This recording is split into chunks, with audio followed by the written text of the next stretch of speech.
አስቴር አስፋው እባላለሁ የየፕ ኢትዮጵያ ማኔጂንግ ዳይሬክተር ነኝ። የፕ ኢትዮጵያ የማኔጅመንት እና የሊደርሺፕ ፕሮግራም ነው። እንደ አውሮፓውያን አቆጣጠር በ2017 ነው ስራውን የጀመረው።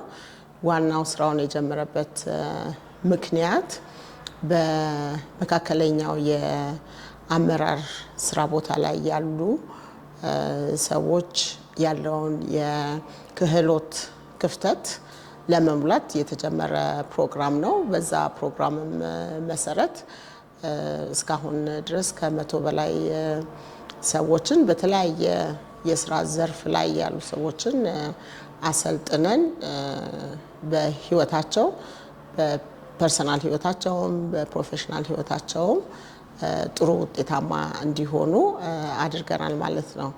ይሄ ፕሮግራም ለየፕ ኢትዮጵያ ትልቅ ውጤት ያለው ነው። በቅርቡ የ11ኛውን ዙር ምዝገባ እየጀመርን ነው። እስካሁን 6 ዙር አሰልጥነን የ2 ዓመት ፕሮግራሙን አስመርቀናል። በአሁኑ ጊዜ ደግሞ ሌሎች ከባች 7 እስከ 10 ያሉ 4 ባቾችን በትምህርት ላይ በስልጠናው ላይ ይገኛሉ ማለት ነው። ዋናው እንግዲህ የዚህ የየፕ ኢትዮጵያ የማኔጅመንት እና የሊደርሺፕ ትሬኒንግ ፕሮግራም የሚያተኩረው ሁለንተናዊ የሆነ የማኔጅመንት እና የሊደርሺፕ ስኪሎችን ለሰልጣኞች ማስተላለፍ ነው፣ ማብቃት ነው። በሂሳብ አመራር ዙሪያ፣ በቢዝነስ ዙሪያ፣ በስራ አመራር ዙሪያ፣ በማርኬቲንግ እና ሴልስ በእነዚህ ሁሉ ስልጠናዎችን እየሰጠ እያበቃ ይገኛል። እንግዲህ በቅርቡ በ2025 ላይ ከሪጆይስ አፍሪካ ጋር የፓርትነርሺፕ አግሪመንት ተፈራርመን ነበረ። የዛ የፓርትነርሺፕ አግሪመንት ዋናው ዓላማ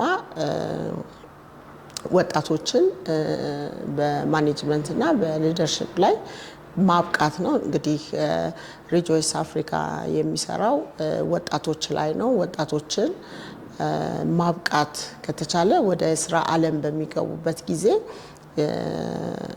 የኛ ያየናቸውን በተለይ በመካከለኛው የስራ አመራር ላይ ያየናቸውን ክፍተቶች ወጣቶች ላይ እየሞላ የሚመጣ ድርጅት ነው ከዩኒቨርሲቲው ተማሪዎች ጋር ስለሚሰራና በዚህ ምክንያት ከኛም ዓላማ ጋር የተገናኘ ስለሆነ አብረን በፓርትነርሺፕ እየሰራን ወጣቶችን እያሰለጠኑ ይገኛሉ።